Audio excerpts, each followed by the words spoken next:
So because we're doing training, we're trying to be trained in a new way.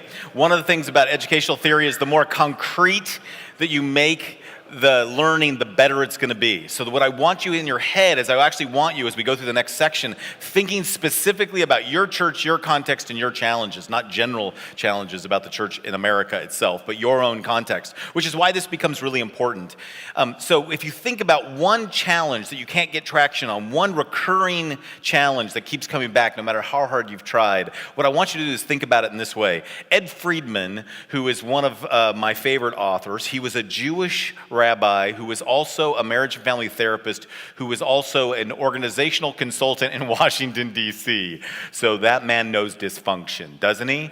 Like, right, if you work with a congregation, a family, and Washington, D.C., you know something about systems. And so this is what he said. He said, when any relationship system is imaginatively gridlocked, look at that phrase, imaginatively gridlocked. That sounds to me like a Presbyterian session meeting right there, right? It's like every faculty meeting I've ever been in. Every time I've ever been with a group of people who are trying to figure out what do we do with this challenge.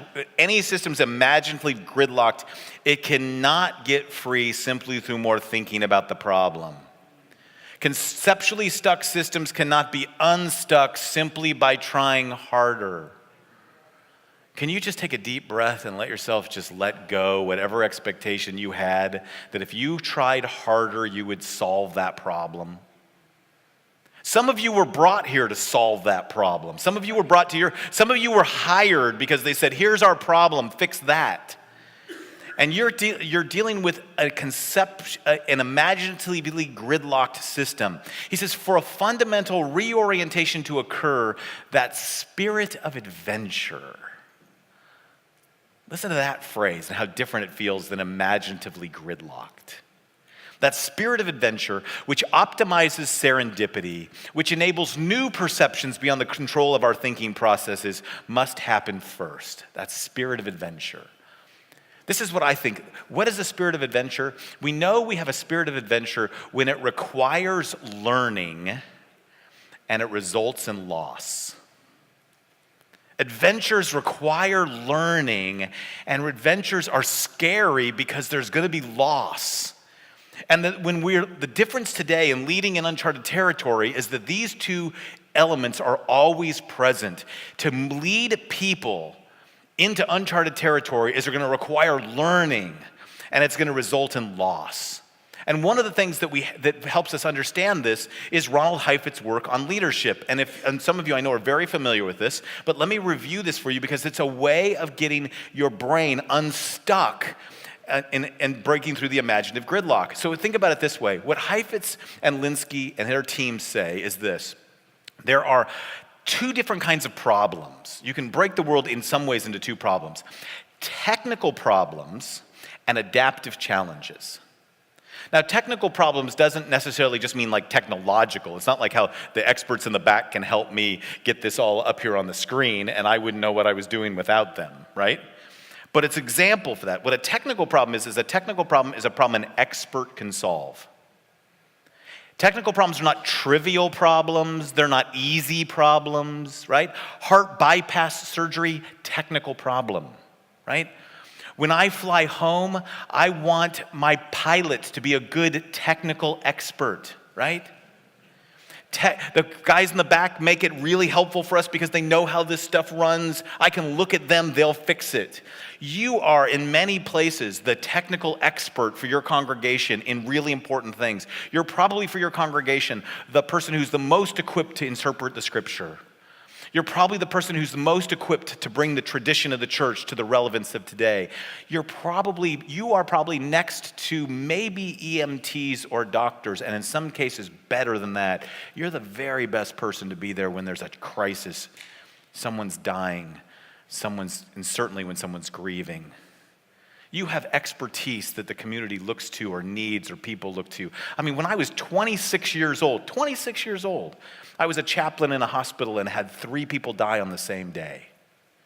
By the time I was 29, I had buried a child who was killed by his gang member father and his mother, who died of lupus that was exacerbated because of the grief of losing her child in the same grave, and had to interpret that to a group of young adults who were all under 30.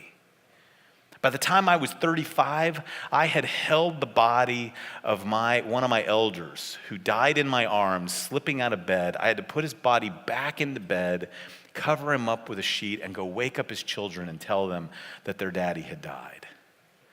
I'd held the hand of a 3-year-old who held a teddy bear in the other hand as I walked him into surgery to have a brain tumor removed from his brain. And the thing about it is you've done the same thing, right? These are technical problems. They're not trivial, but an expert can do them. An adaptive challenge is a challenge where there isn't any expert. When there's nobody you can look to and say, give me best practices. When even the best practices that would work down the street or in the other church or in another place won't work in yours. When you've tried over and over again to use the technical solution that came from another place or from another expert or another context, and it only made it worse. Technical problems are the application of current knowledge, skills, and tools to resolve a situation. Adaptive challenges cannot be solved with one's existing knowledge, skills, and tools. And it requires people, and look at these words, to make a shift in values, expectations, attitudes, or habits of behavior. I don't know about you, but we Presbyterians aren't really good at shifting values, expectations, attitudes, or habits of behavior. We hold these dear to us. So when all of a sudden you're facing a problem and you've got to shift these large internal things, this change of perception, you've got to learn differently and face the loss of it differently, you realize you have a systemic problem with no clear answers. So leadership is really about how you lead people through the kind of change when they're imaginatively gridlocked, when they can't imagine, when they have been trained to use canoes and they're facing mountains, when they're been told they're discover a water route and there isn't a water route, and something within them says, well, we're not going to stop, we've got to continue on. And so how do we discover the middle of that? Here's another way to think about it. One of the fundamental tasks of leadership is distinguishing between what do we preserve and what do we change. If we have to shift values, expectations, attitudes, and habits of behaviors, if we shift the wrong ones, we stop being ourselves. It's not a matter of just trying new stuff. There's things that are dear to us. So this is why leadership is always best done in community. And that's why it's always best done collaboratively. And leadership requires discernment. Because what you're always asking exactly at those moments is, what do we hold on to? What do we preserve? What's so important that we can't dare drop it? And what do we let go? And what do we let go even if it's dear to us? If you're the person who made the canoes and you were brought to lead us through the rapids and we tell you there's no water and we don't need your canoe, that's an identity issue. That's a vocation issue. And all of a sudden you start asking some deeper questions. What do we preserve? What do we change? I want to give you an opportunity to think about this for a second. I want you to see what one church decided was so important they etched it in stone. Like they said, this is going to be true about us till Jesus comes back, right? Notice what they etched in stone.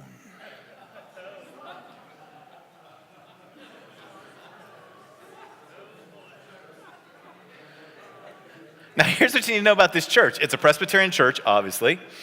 It's a very wealthy church. Look how ornate it is. It was a church that at one time, Billy Graham called it the leading church in America.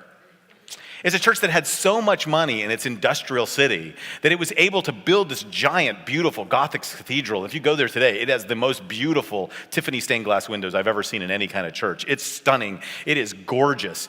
And they're Presbyterians, which meant that every decision was made by a committee, so it took forever to get it done. And that they don't like spending one dime more than they needed to.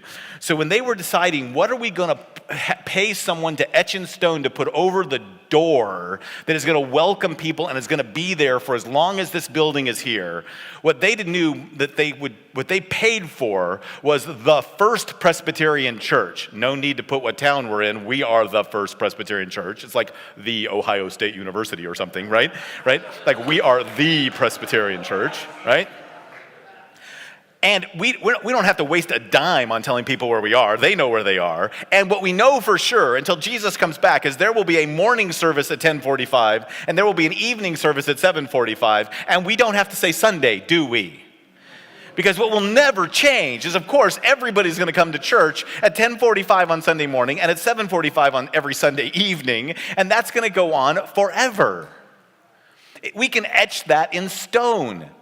Now, here's one of my favorite parts of this story. I know the guy who was the pastor of this church in the 1970s. He's like he's retired. He's near the end of his life and his end of his ministry. He's this wonderful saint of a person. I talked to him about what it was like leading this church, and he said the biggest challenge of his whole ministry is when he had to convince the church they needed to close their Sunday evening service in the 1970s because it was disrupted by this new thing called 60 Minutes. When 60 Minutes became a nationwide phenomenon, it changed American television habits. Now Sunday night became family TV night, and all the most popular shows were all put on Sunday night. Gunsmoke was put on Sunday night. All the shows were put on Sunday night. Why? Because that's what people did. They stayed home. And so here in mainline church America, people stopped coming to the evening service, and he had to close the evening service. But they'd etched it in stone. What this also reminds us is that someday we'll make decisions today and there will be people who will be laughing at us. Because what we have to determine is what were you going to preserve and what are you going to change? And for most of us, we want to preserve a lot. We want to etch as much as we can in stone because change is really hard. Alan Deutschman wrote a book called Change or Die. Great title, right?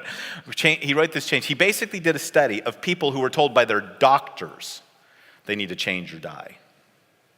There are people who had that experience, and some of you I know have had it, either with yourself or with a loved one, where you finish the physical and the doctor looks at you and says, why don't you pull your clothes on? Let's spend a couple of extra moments. Why don't you come back to my office and we'll chat? And you're getting nervous because the doctors never spend any extra time, and they're now going to. And you walk into their office, and they walk in after you, and you're sitting there behind this big in front of this big desk, and they come and sit down.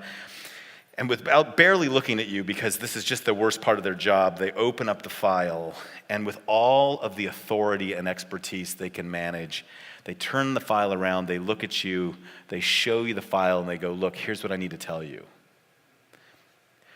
You need to change your life today, or you're going to die. This is what these numbers say. You need to, if you have one more drug, one more drink, one more cigarette, you eat one more Twinkie, you're going to die. And what Alan Deutschman figured out is that if you could get people's attention, and if you could have the authority of a doctor looking them in the eye without any distractions and the facts laid out before them, and you gave them that clear choice, well, then if you can give them that choice in that context, then only 90% of them will die.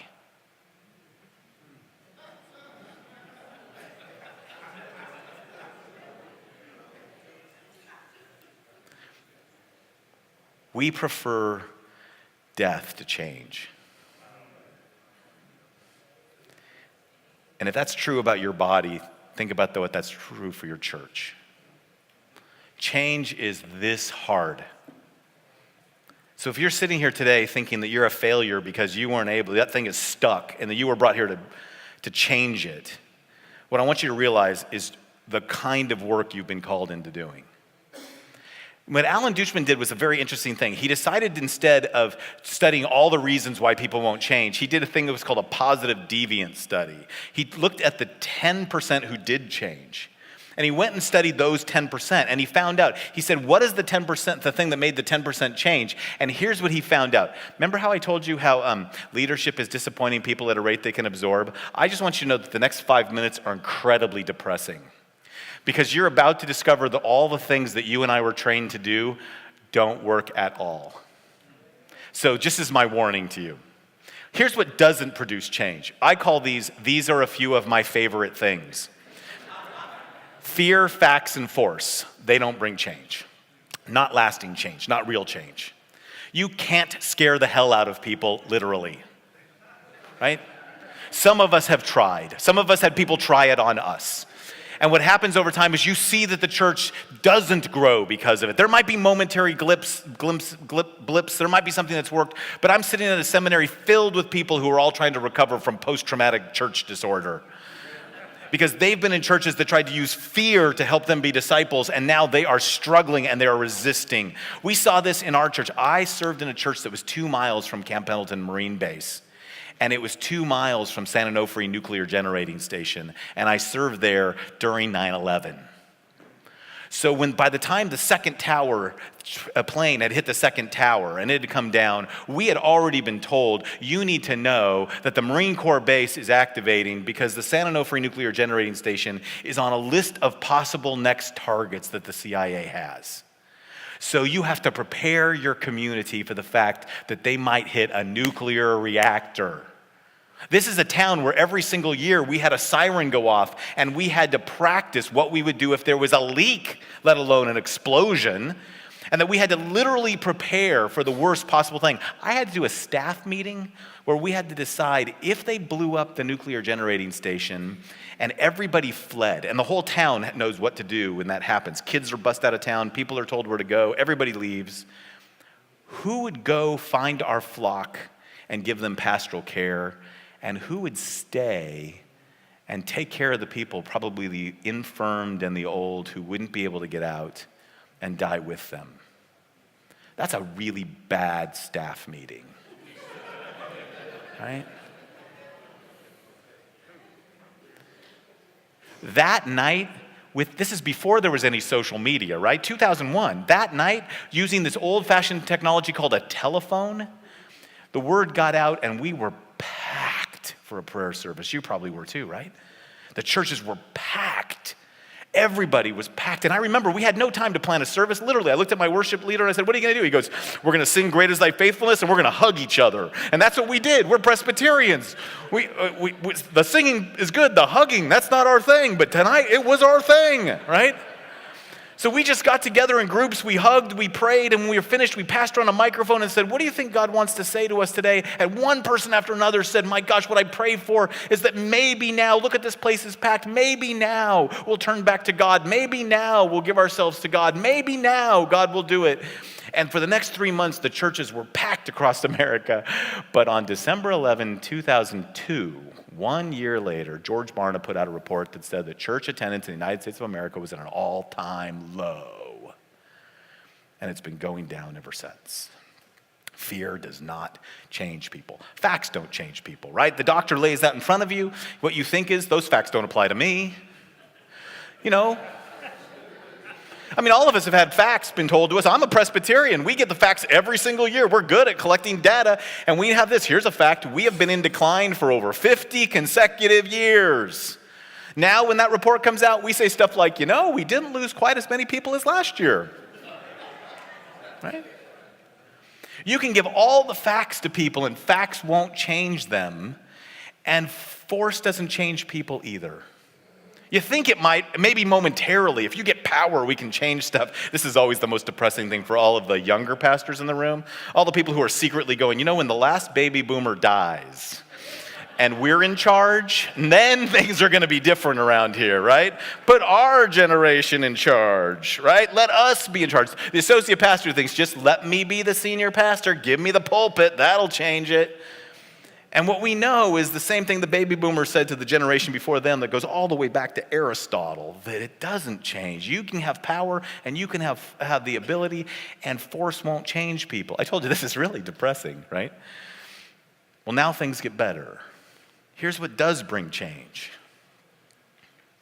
Relate, repeat, reframe. People who changed, they changed their relationships. If you got to change your behavior, you got to start hanging out with people who have different behaviors.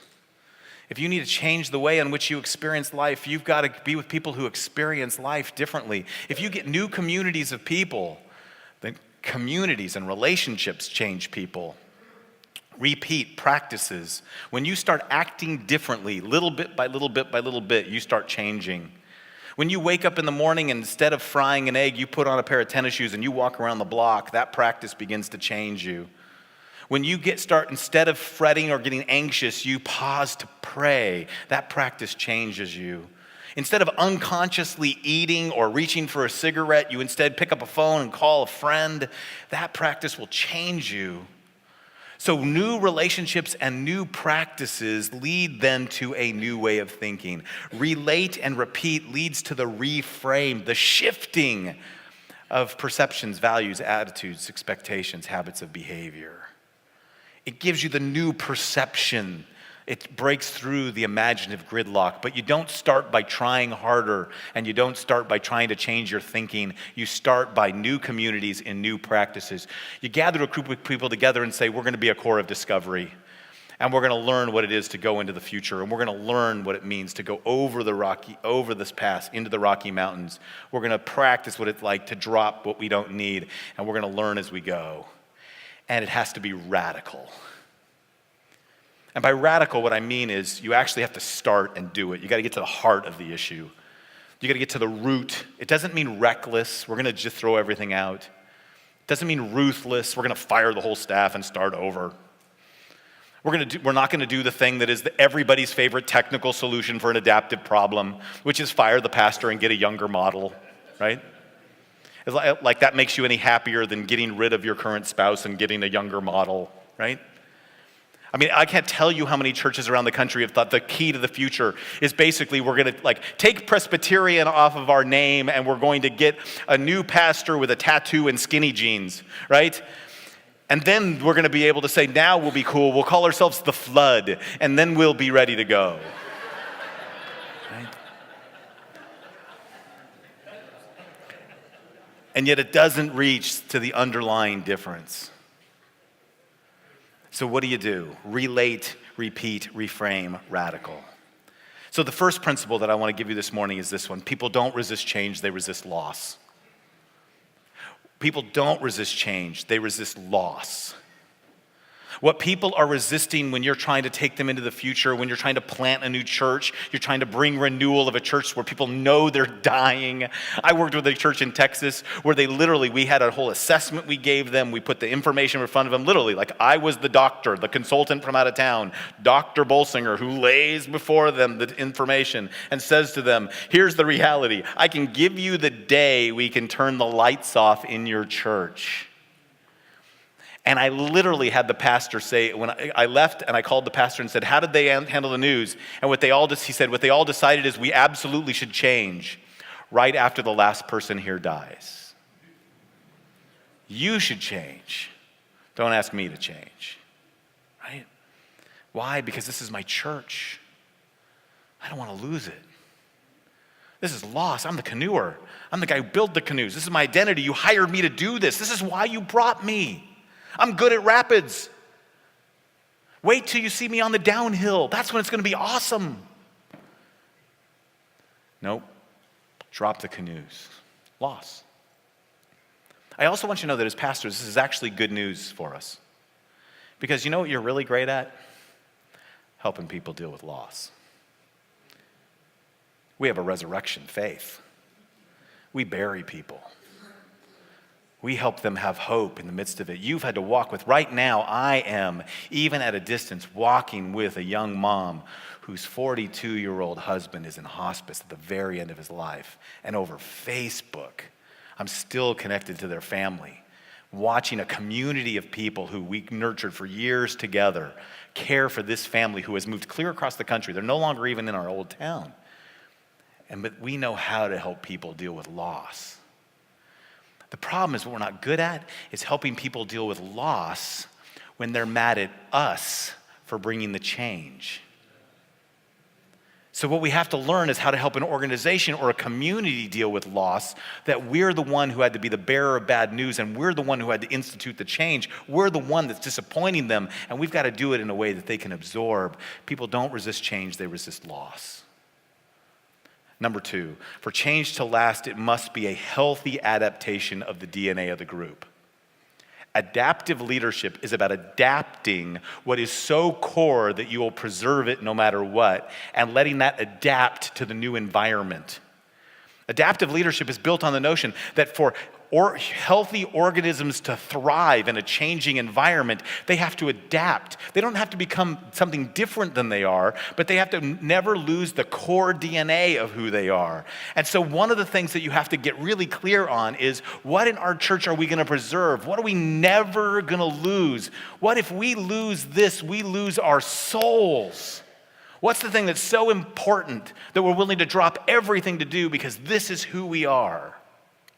For Meriwether Lewis, standing there on the Lemhi Pass, I believe at that moment what happened is he realized he wasn't going to be the guy who discovers a water route. This was not an economic thing. This was not about whether his country was going to be rich or powerful. For him, there was this deeper value. He wasn't a Christian. He was a man who had been tutored by Thomas Jefferson to be a man of the Enlightenment. And the Enlightenment had 2 values. It had the belief that the growth in human knowledge would lead to the growth of human happiness. That if we have more knowledge, if we can discover more truth, if we know more knowledge, we'll be happier and better people. So at this moment, the core of discovery stopped being the core that would discover the water route, and instead he found a deeper value. We're going to discover a whole new world. And we're going to go walk into this uncharted territory and discover things that nobody in our side of the world has even seen or known together. So at that moment, he was able to get to their core, deepest value and adapt and keep going. How do you do this in your own church? Let me give you an exercise you can go home to do. You can go home and do this. You can do this in Advent. You can do this right away. All you got to do is set up the room kind of like you got a tea. Put some food out. You're from Mississippi. I've heard you're good at that, right? Put people around tables. Make the tables as diverse as possible.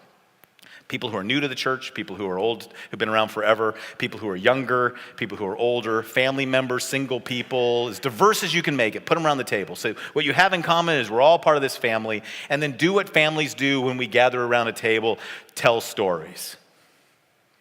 Tell people, look, we're going to do something. We're going to tell a story. Tell a story about the church. And here's the stories you're going to tell. Tell a story about a hero. Tell the people who are new here about a hero that you wish they'd have met. Let the person who's been here forever say, oh my gosh, you should have known Ruth. I'm so sorry that you were not here when Ruth was here. Ruth was about 85 when I got there as the new pastor.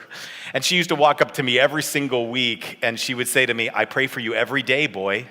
Every day. She got away with calling me boy. She was the only one. I pray for you every day, boy. I said, Ruth, I'm so glad. I'm a new senior pastor. This is new to me. We're starting this whole building project. Not everybody likes the idea. It's going to be totally disruptive. We're going to be tearing everything down to the dirt. We're going to be in portables. We're going to have dust. We got to be out of debt. It's going to be terrible. She goes, oh, I don't pray for that. But I pray for you every day. I pray that you will never forget that your job is to preach the Bible from Genesis to Revelation and preach it faithfully. I pray that no matter whatever else we're doing here, you don't forget that your job is to preach the Bible from Genesis to Revelation, and you preach it faithfully. That's what I pray for every day. Yes, Ruth. Amen. Tell a story about a hero. Tell a story about a cherished moment that's retold over and over again, something that everybody should know, that you wish they'd have been there. This is really a story that says this is what we were really about. We're imperfect. We're oftentimes petty. We're not great. But man, in this shining moment, this was what our church was really about. This is when I was the most proud of us. Or this is when I knew this was my tribe. This is when I decided we're not looking at any other church. We're going here. This is when we said, for better or worse, this is our people. And let people sit around and tell those stories. I told you about 9/11 and what that was like as a pastor, but what I didn't tell you is this. Right when 9/11 happened, we were in the middle of trying to decide about doing a big building project. We had decided that there were so many new people moving into our area, and we recognized that our campus was actually part of our problem. You see, we were a beach town, so it had a lovely view, but it was a view that only the older people could use. You walked out from the sanctuary, and if you didn't have kids, you got to go out onto the patio, have a cup of coffee, see your best friends, take in the view, and praise Jesus for the ocean. If you had a young family, however, and you had to go pick them up from the preschool or the Sunday school, you had to walk through the parking lot to get to the play area. And we would put coffee and donuts and stuff, and we would try to make it as welcoming as possible. But they would go, look, everybody else is on the patio. We're over here in the play area.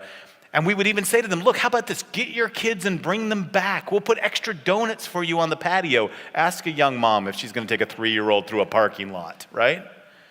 And we realized, we were a church separated.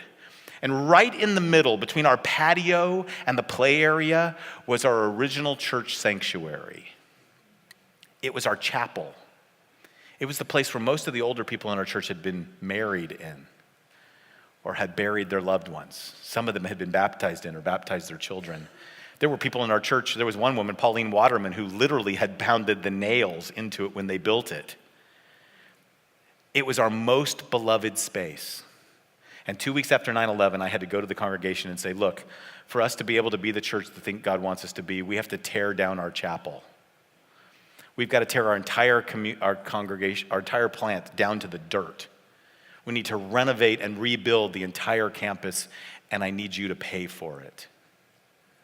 I need those of you who've been here, some of you who paid for it to build, paid for these things in the past to be built, we're now tearing down. I need to tear down the buildings that you paid for, and I need you to pay for them to rebuild them. And 2 weeks after 9/11, they did. Because they said there's a new group of people moving to town, and we're going to welcome them, and right now our past is getting in the way of our future. And they did. 9 years go by, 9 years, 9 years of debt and dust and disruption, 9 years, and we're finally done. We're completely finished. We've got the campus done. We've renovated the sanctuary. Everything is as good as it can possibly be. We're as excited as we can possibly be for what we're having done.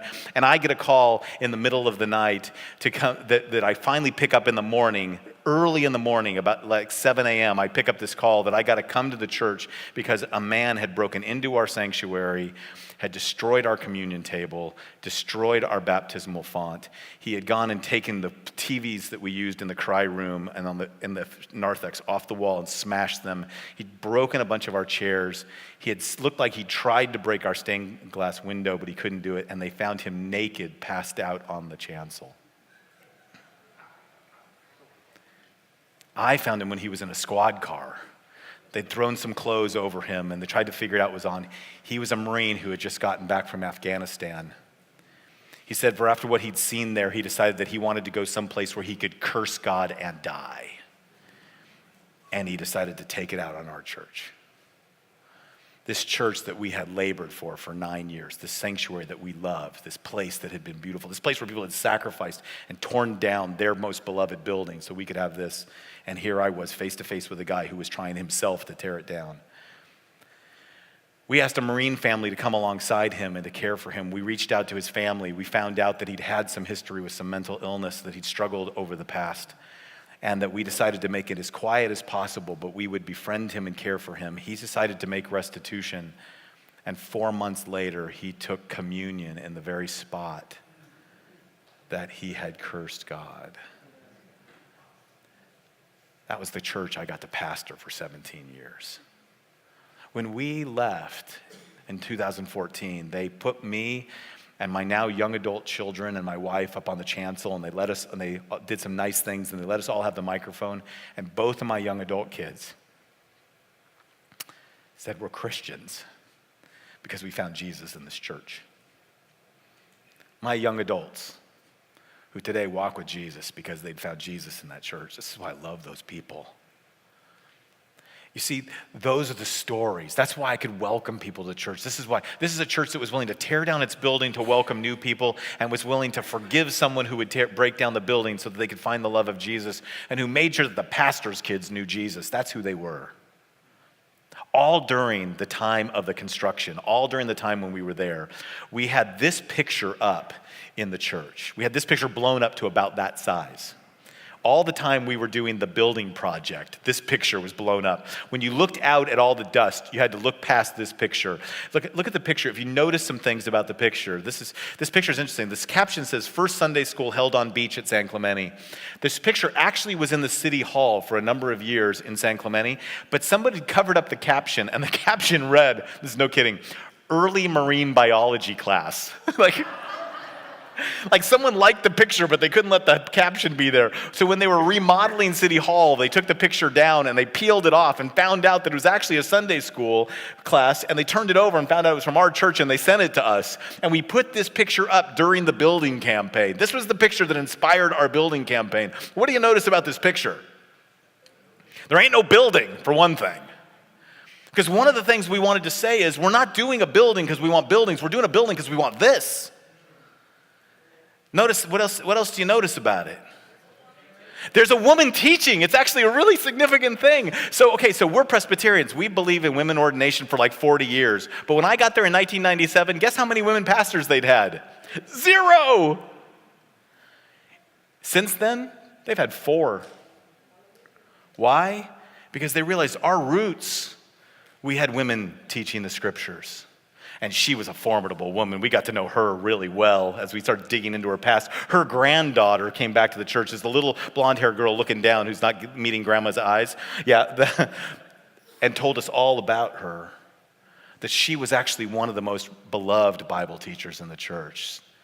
And that what we had is a multi-generational church. This is what we wanted. We wanted a church that was centered around the scriptures, where all generations could learn together, and that we really didn't even care that much about a building. We just needed to redo our building so we could do this. See, when you start telling stories, what you start doing is after you let people just tell the stories, then you sit back, and then like over dessert, you pull out a yellow pad and you say, so what are the recurring themes of these stories? What are the stories that enable you to tell us about ourselves? And what are the values that come out of these stories? Not the values you think you should have, right? Every time I would consult with a group or my team would go in, they would say, we have a set of values. Well, yeah, what are they? They're in the narthex. Let's go see, right? We wrote them down. They're values that we think they should be. I can't tell you how many churches say, we should be this. These are our values. We're committed to a discipleship and evangelism. When was the last adult baptism you had? I know we had one. I remember. Presbyterians there's a statistic about Presbyterians that they invite someone to church every 18 years. One of my elders said, that's not true. I've been a Presbyterian for 40 years and I've never invited anybody, right? Right? So if you say your value is welcoming and inviting and nobody does it, that's not your values. What your values are the ones that come out of the stories. And those are the things that you say should never change.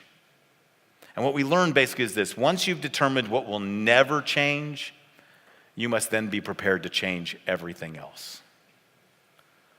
Get clear on what will never change, and then you're prepared to change everything else. For change to last, it must be a healthy adaptation of the DNA of the group. Fuller Seminary, we're going through a very similar thing. I don't know if you know about Fuller. It has a beautiful campus of a bunch of old craftsman homes in the middle of Pasadena, California, which is some of the most expensive real estate in the world. And what we basically decided in the last year is that we're going to sell our entire campus.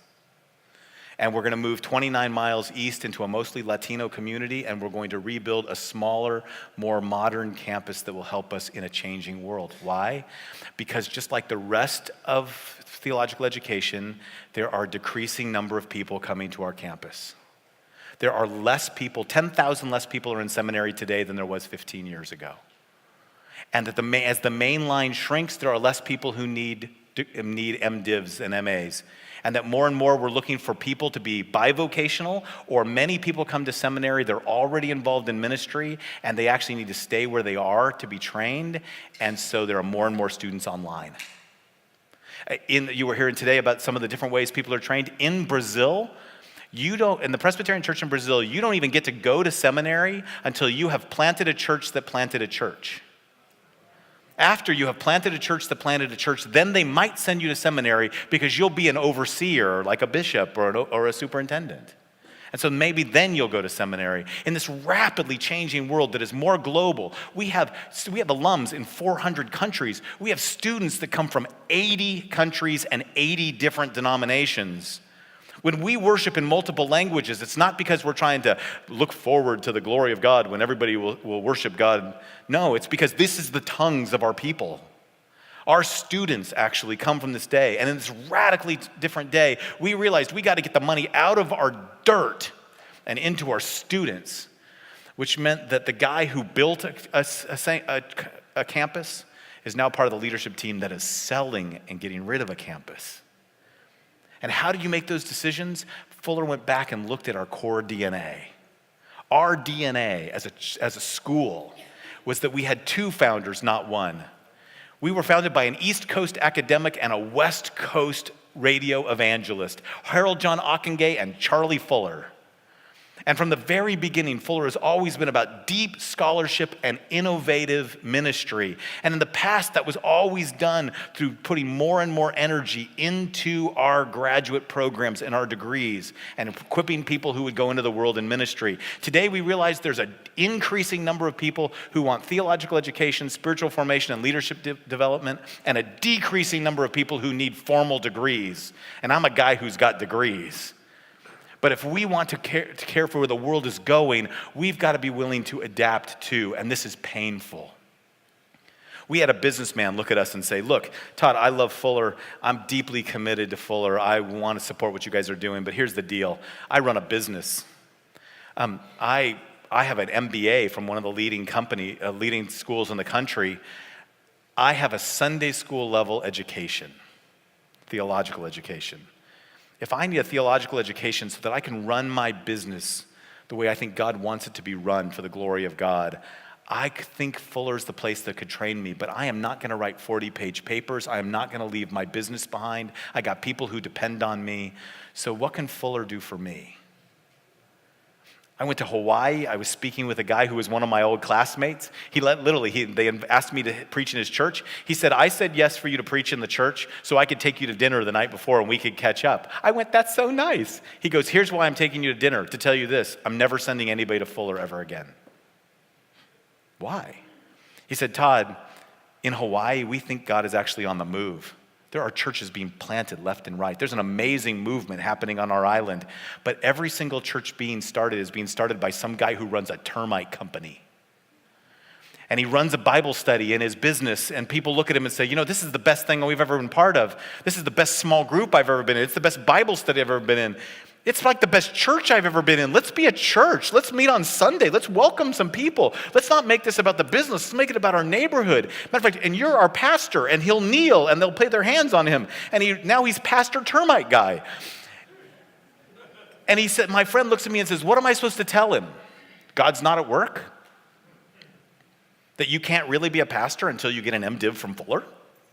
That you should leave behind your company and your family? Move them to California so that you can have some initials when God's already at work in people's lives? He said, if you would give us the tools, those of us who have those degrees, we would help them. We are afraid of what's happening with all these churches that are getting started without theological education. We're committed to it, but the old way isn't going to work. What could Fuller do for you, for us? Last year on New Year's, we were visited by a couple, a husband and wife, who are the pastors of the largest church in the Western Hemisphere. The largest church in the Western Hemisphere, 100,000 members. They have a pastors' conference every year with 25,000 pastors. Most of them are pastors they sent out and they're planting churches all around their country. They do an event every single New Year's for 1 million people. They are in Bogota, Colombia. And they came on the edge. They finished the event for 1 million people. They flew all night to be with us. They met with a group of people, about this many people from Fuller, and they looked at us and said, we are having a revival, and we need you to train us. We looked around and said, they're having a revival. What do they need from us? No, they were humble. They said, we're having a revival, And we need you to train us. We got 25,000 pastors. The gospel's exploding. We know we need more training. But here's the deal. Most of our pastors don't have a college degree, let alone ready for a master's degree. And if they have a college degree, it costs them $2,000, and your master's degree costs $40,000. What could Fuller do for us? We started asking us, what's our core value? What will never change? Well, what will never change is that we're a church, a school that's always going to be committed to scholarship and ministry. And so we became a church that said, we're going to fill this gap. And the school, we're going to fill this gap. We listened to organizational leaders, to district superintendents, to pastors of churches, to organizational leaders of nonprofits who said, help us help our people grow. And so we're now doing a brand new experiment called the Fuller Leadership Platform, where we're going to make all the research and resources of Fuller available to any person in the world in an online format and in a hybrid format. Because what matters isn't that we do doctorate degrees. What matters is that we are serving God's ministry in the world wherever. Look, we're still going to give degrees. We got PhDs and MDivs, and we do scholarship. We're not getting rid of that. What will never change is Fuller will always be about that. But what we also know is we need to be able to change, to be able to expand and change the way in which we do ministry. This has been hard. It has required learning, and it results in loss. Eric Hoffer put it this way: in times of great change, learners inherit the earth, while the learned find themselves beautifully equipped for a world that no longer exists. Psychologists tell us that the three hardest words for humans to say are not "I love you" or "I forgive you." They are "I don't know." The University of Leeds did a study of 7-year-olds. They asked 7-year-olds a nonsense question. They said, what does blue smell like? At 7, the majority of kids will fake it and make up an answer because it feels embarrassing to say, "I don't know." If that's true at 7, then what's it like at 47, 57, 67, right? We have to become people who are willing to be learners. And one of the most important things we have to learn is how to listen to unexpected voices.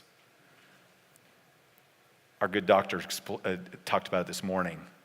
But perhaps the most important part of the whole story of the Cora discovery is how a couple of white guys discovered that the expertise was right in their midst and they were overlooking it. That when they walked over the Lemhi Pass, there was one person who was not lost. She was a Native American teenage nursing mother. I just always like to say this. Every single time you think about Sacagawea, she's called Sacagawea a lot. But they wrote down her name in the journal, I think the way they heard her say it. So it's probably a hard G or a K. It's Sacagawea. So I'd like to give her back her name if I can. But whenever you think about this reality. Every time you think about these 28 brave young mountain men who raced down rivers, who faced over mountains, who chased down grizzly bears, who got through storms of mosquitoes, remember that she did it too, with a baby.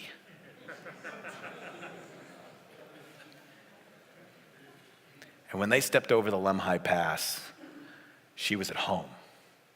She'd been kidnapped. She was a Shoshone. We were in Shoshone territory. She'd been kidnapped at age 11 or 12. She'd been taken over the pass. She'd lived as kind of a slave with the Mandan tribe. She had been sold or won in a card game to the French trapper Charbonneau. But something about her so impressed Lewis and Clark that they hired Charbonneau, even though they thought he was completely incompetent, so that they could take her as a translator. And they needed to learn to listen to her. She's the one who took them to the Shoshone. She's the one who interpreted. She's the one in this amazing part of the story where she is translating, and mid-translation, it dawns on everybody in the room that this tribal chief is her older brother, and that she's the girl who had been long lost and kidnapped, and that these folks had brought her back. And that they wept in joy, and they begged her to stay, and she said no, she would continue the journey. The thing we have to remember is that when we go into uncharted territory, the people without power and privilege in a Christendom world are the experts. The people who don't look like me. The people who lived in a world where you didn't have power and you didn't have privilege and nobody listened to you and nobody paid for your way to seminary. You're the experts. You've lived in this world. And for Lewis and Clark, who were men of their era, who had to at this moment acknowledge that they were totally off the map, the only value they could bring was they had to humble themselves to learn from her and to listen to her. Dave Gibbons is a friend of mine who started a multiracial church in Orange County. He said the future is already here. It's just on the margins. And for those of us who've been a long part of the dead center, pun intended, if we can learn to bring the voices in from the margins, we're going to find life and vibrancy. As a brand new vice president coming to Fuller Seminary, they took me around to all of my departments so I could meet all the people who would be on my staff. And they had one little gathering for me after another, and we walked through all of them, and I showed up at one place. They said, we need you to meet this guy. He's only going to be with us for a couple of weeks because he's on his way. He'll be leaving, and he's going to graduate. He's just one of our student workers, but you should meet him. He's amazing. He'll do great things. His name is Pablo Kim. Pablo Kim. His parents were Korean missionaries to Argentina. He grew up speaking Korean at home and Spanish in school in the neighborhood and learned English to go to college and seminary. Today he's trilingual, and the future, my friend, looks much more like Pablo Kim and Juanita Kim than Tod Bolsinger.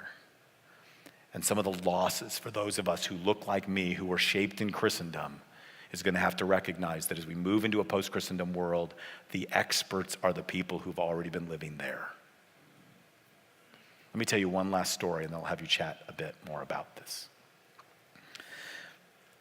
My favorite story is when they finally made it to the Pacific Ocean. They finally got there. They drop the canoes, they meet the Shoshone give them horses. They go through a month or 60 days of having to go through hip-deep snow. They make it to the other side. They finally get to the river on the other side. They build themselves some new canoes, and they get to coast all the way to the Pacific Ocean finally. They get there, and it's the middle of winter, and they're on the coast of Oregon. And if you've ever been to Oregon in the middle of winter, it's just raining on you the whole time. You get moss within like a week there, right? And they know that they can't make it back over those mountains, and they're going to have to stay there for the whole winter. And because they're going to stay there, they're literally going to be establishing a fort. And this fort will now be the United States of America in the West. Wherever they plant the flag, this is now American territory. And so they are now establishing where America will be in the West. And they decide that at that moment, trying to decide where to put the fort, they would do so from an incredibly American way. Lewis and Clark were military leaders. They had every authority to determine where America would be. But when they decided where they would find America, they would plant where America would be by taking a vote. And they gave everybody in the Corps of Discovery a vote. Everyone. Everyone. Including Sacagawea, and including York, William Clark's African-American slave. The very first time that an African-American, a Native American, and a woman got a vote in the United States of America was in 1805. So far off the map, it was 100 years into the future. That little moment that certainly did not last, but that little moment was a glimpse of the future. And I believe what God is doing at this day, when our world is being torn apart by fears of the future, when a world that is now where people are using nostalgia to try to take us back into a day where the people of privilege and power continue to hold on to privilege and power, we have the opportunity as the church to be the people who trust the Lord of the future.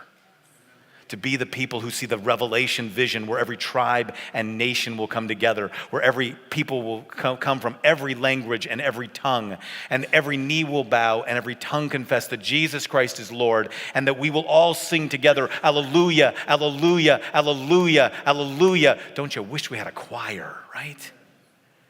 And until that day, the church is to be the people who take the world into the future. And friends, we're not doing it. God is taking us into uncharted territory to transform us. So we have a few minutes before lunch, and so here's what I'd like you to do. Over the next few minutes, what I'd like you to do is I'd like to give you just a couple of minutes around your table, and then we'll ask some questions. And here's what I'd like you to do around your table, just in the groups of 2s or 3s you were before. So I taught high school Bible at a Christian high school for 1 year. And I went there because I made a smart alecky remark to the principal of my daughter's Christian school that said that I thought my daughter should know the Bible more than she is taught football. That they had a better football team than they had a Bible department, and I thought that as a Christian school they should do better at the Bible. She said to me, because she came out of my church, you always said if people complain they should be part of the solution, so what, Pastor Todd, would you do about that? So I created a curriculum for them to learn the Bible. It became an honors Bible class, because what we discovered was that our kids didn't know the Bible, they knew whatever their youth pastor told them was in the Bible. They hadn't read enough Bible. So I gave them a class where they had to actually read a lot of Bible. And what I taught them was this: get a Bible, a paper Bible, and I want you to get a pencil, and I'm going to give you permission to write in it. And as you read, if you read something that is inspiring to you, you want to highlight it, you want to tweet it, you want to text it, you want to tattoo it on your body, put an exclamation point if it inspires you. If it confuses you, put a question mark. What's an uman? What's a thummim? What's the difference between a Sadducee and a Pharisee, right? If you want to inquire about it, put a question mark. We'll talk about it in class. If it irks you, if it bothers you, right? Why did they have to kill all the pets? I get you have to wipe out the people, but the dogs, the pets? If it bothers you, if it irks you, you really believe that about sexuality? You really think this is true about this? You really think that's the way the women should be treated? Why did Jesus call this woman a dog? Like, whatever it is. If it irks you, put the universal sign for cuss words. Don't put a cuss word in your Bible. Put the universal sign for cuss words. And if it makes you think I need to change, it's going to require me to change, then put the delta sign, my shout out to math teachers everywhere. It's a symbol for change. Inspire, inquire, irk, require. What I'd like you to do is think about what you just heard. I'd like you to turn to the person next to you that you were talking with a minute ago, and I'd like you to pick one of these prompts. And I'd like you to spend just 3 or 4 minutes talking about it, and then we'll come back and we'll ask some questions, and we'll debrief. We'll have about 15 minutes to debrief before we're done, before lunch. So just around your tables, here's one of the prompts. Please do that. I'll give you about 4 or 5 minutes. 2 microphones, and because of the way we're going to do this, we're going to need the extroverts to help us out. Okay. So let me just start with this. If you have something that inspired you, if it inspired you, this is the prompt that you picked, would you be willing to raise your hand and share that with the group? Okay, anything that you inquired about? No. Is inspired? Here we go. That's okay. Go ahead, please. Yeah, good. Please, go ahead.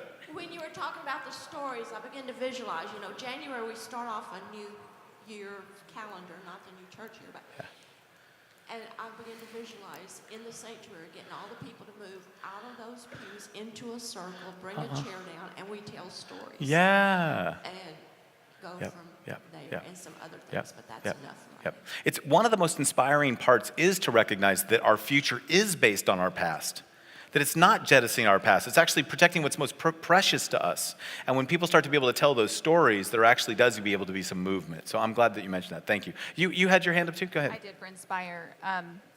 It was so interesting to me because many of us in this room actually don't have a church. Yeah, okay. We serve many Right. churches. So Right. in my instance, it's 850. Yeah. And the thing that we talked about was the resistance to change as Yeah. being the biggest issue that I repeatedly see again and again Yeah, and yeah, again. yeah. And I loved what you said about what brings change. Yeah. And did already post it to Facebook because I took a picture of the slides. Yeah, good. That was just really good. Yeah. And that Yeah. shift. Yeah. And it needs to be radical. Yeah. Not Yeah. tweaking, but radical Yeah. change. Yeah. Well, and part of it, most of you, like district superintendents and people that work in a larger group, I always ask this: why do people move away from a congregation and move up? It's many ways. It's moving because you actually have more capacity for relationships. You like the connecting to people. You see the larger church. Like remembering that nobody feels called to be a bureaucrat. But if you have this sense that your job is to actually be a person who networks relationships where people begin to take on new practices, you actually get to have a different way of thinking that growth of relationships actually develops the capacity for change. So the deeper the connection, the more capacity for change, right? So that's good. Over here, please. I was inspired by the part in the story where you indicated that everyone had a chance to vote. Man. In a world where we are, and so many people's voices are not heard and dismissed in many ways, but that moment of saying all of this diversity, everyone who was on the team gave voice and had a vote. Yeah. Thank you. And what's powerful about it to me was, this wasn't a symbolic act. That was built on relationships, and that was built on work and capacity and valuing, right? That they were so far off the map that literally they left behind kind of their military decorum, and they now functioned in a totally different way. And I just think the more we more deeply go into that, the more we'll see that value, and we just need more of that together. I keep saying that. I'm sorry if this. I would never have titled a chapter "The Mission Trumps" if I hadn't written it in 2013. It's literally, because I think today that notion of how we're feeling divided, and especially how the church is feeling divided, we've got to give them a different picture today. We have got to have a different picture today. So please. Thank you for today. This is an inquiry. I think with regard to Inspire, it was everything. Yeah. I was raised Presbyterian. I knew I liked you immediately. Destined to be a United Methodist. Exactly. Yeah. Was led to Christ by a PCUS evangelist from Presbyterian Evangelistic Fellowship. Nice. Appreciate where you're coming from. You may decide to punt on this one and save it till tomorrow, because I tend to get to the bottom line quickly. Yeah. Having been through what we are potentially facing in United Methodist Church. Yep. What words of encouragement or warning do you have to give? Yeah. So let me, I know that the denomination is going through some of the similar stuff that we've gone through in the Presbyterian Church. So let me do this. Let me put it back into my area of expertise. This is not so much a punt as it is a pivot. What I would want to say is this. If anybody thinks that the key to missional success is in forming a new denomination, then that's a very 19th century way of looking at stuff. If you think that the key to success is keeping everybody together and just agreeing that we're all going to be together and we're going to not work over our divisions, then that's a very 20th century way of seeing stuff. What my denomination was unable to do was think about what a 21st century vision would be like. We're a denomination that's had 4 church splits in my lifetime, and we are all in decline. And I, as a person who's an evangelical, I still hold that title loosely. As an evangelical out of the leading evangelical seminary in the world, who fits in some ways better in some of the newer denominations that have been shaped. I'm still part of the PCUSA, and the reason why I am is because when I look at the scriptures, the unity of the body in the midst of conflict is part of our witness. And so for me, I said this, we've got students who are in many different denominations, and I have spoken to Free Methodists and United Methodists and Lutheran Church, Missouri Synod, and Evangelical Lutheran Church. I was with the UCC and a Knights of Columbus Hall in Collinsville, Missouri, right? So the church is diverse and broad, and we can figure out ways to do mission together.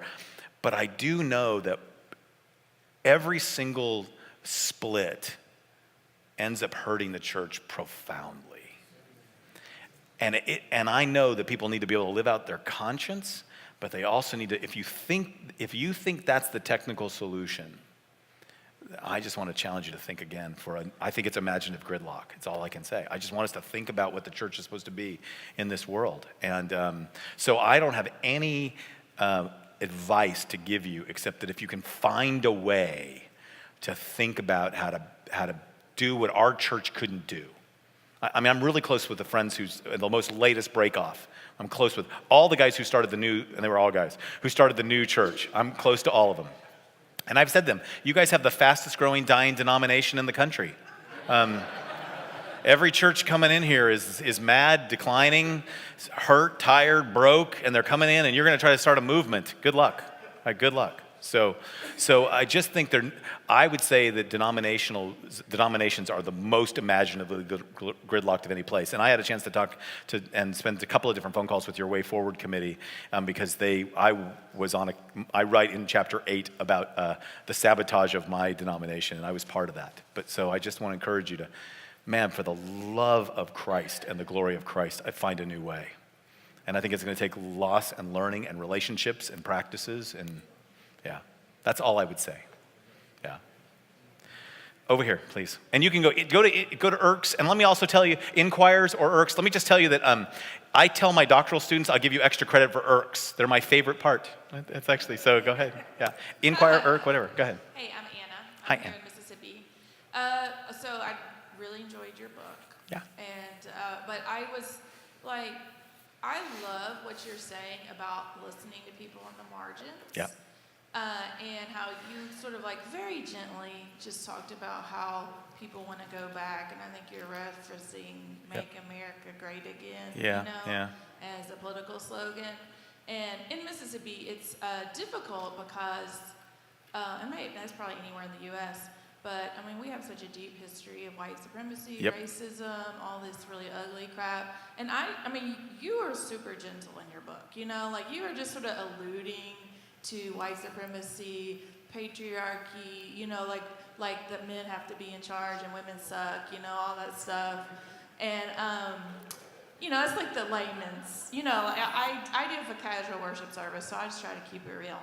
But, so, like, I see that you're trying to be gentle, and I appreciate that, but, like, what happens in Mississippi is a lot of that talk. I shared it with my table of, hey, Pastor, we can't talk about stuff that's going on in the world at church. That's politics. We just talk about Jesus in here. Yeah. You know, and I feel like so many pastors are dying on the vine because, again, like my buddy over here, you know, reference like tear gassing children, you know, like, and I was joking terribly, like George Carlin, those are the bad kids, you know, I mean, like, why did they show up at the border? What were they thinking? But like, to be a pastor and not be able to preach